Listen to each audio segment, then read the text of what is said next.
संस्कृतनिबन्धः शीर्षिका आचारः परमो धर्मः।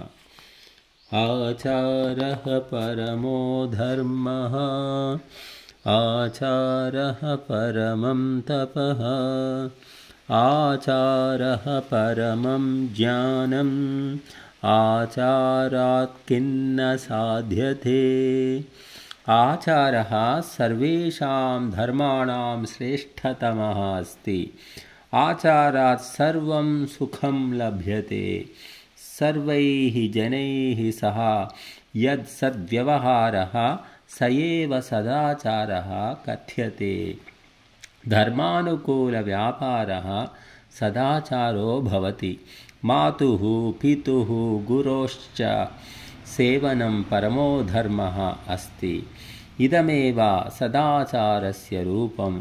ये जनाः प्रतिदिनं शौचस्नानादिकर्म कृत्वा पवित्रमाहारं विहारं च कुर्वन्ति ते सदाचारिणः भवन्ति। आचार विना मनुष्याः स्वजीवने सुखिनः न सन्ति। तेषां जीवनं सदा दुःखमयं भवति।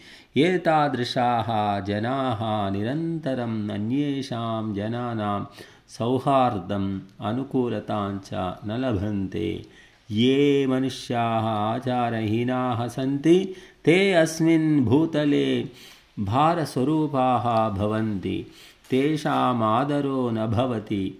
वस्तुतः सकलगुणभूषा च विनयः। उक्तं च शीलं हि विदुषां धनम्। आचारेण मनुष्यः व्यक्तित्वं लभते। व्यक्तित्वेन तस्य मर्यादा लोके प्रतिष्ठापिता भवति।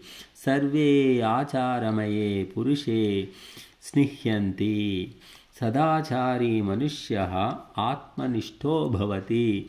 तस्य अन्तःकरणं पवित्रं भवति। शुद्धान्तःकरणेन आत्मबलं प्राप्यते। अनेनैव आचारेण मनुष्यः स्वयं सुखी भवति तथा च सर्वान् सुखिनः कारयति। उक्तं च शुभाचारस्य कः कुर्यान्दशभं हि सचेतन। आधुनिकयुगे अस्माकं देशः नानासङ्कटैः आक्रान्तः अस्ति।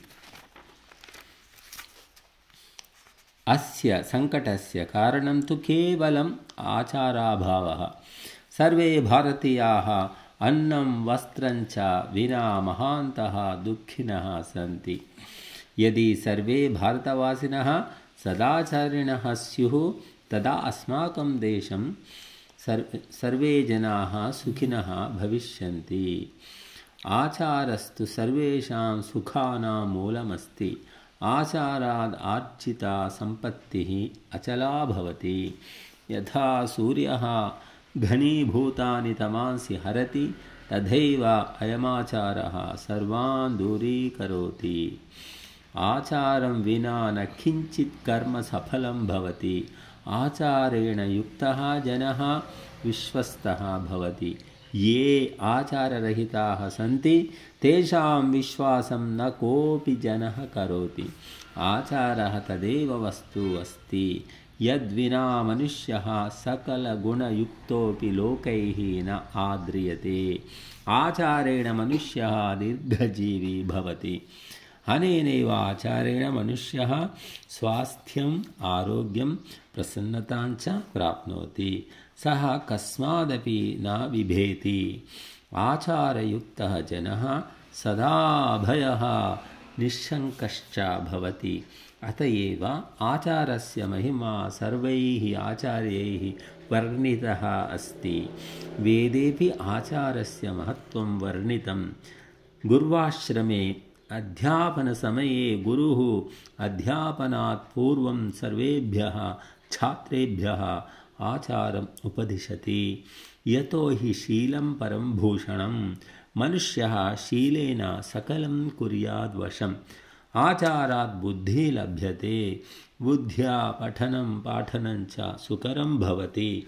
वर्णितः आचारमहिमा केनचित् विदुषा आचाराल्लभते बुद्धिः च आचाराल्लभते धनम् आचारः परमो धर्मः कथ्यते विदुषां वरैः इति समाप्तिः।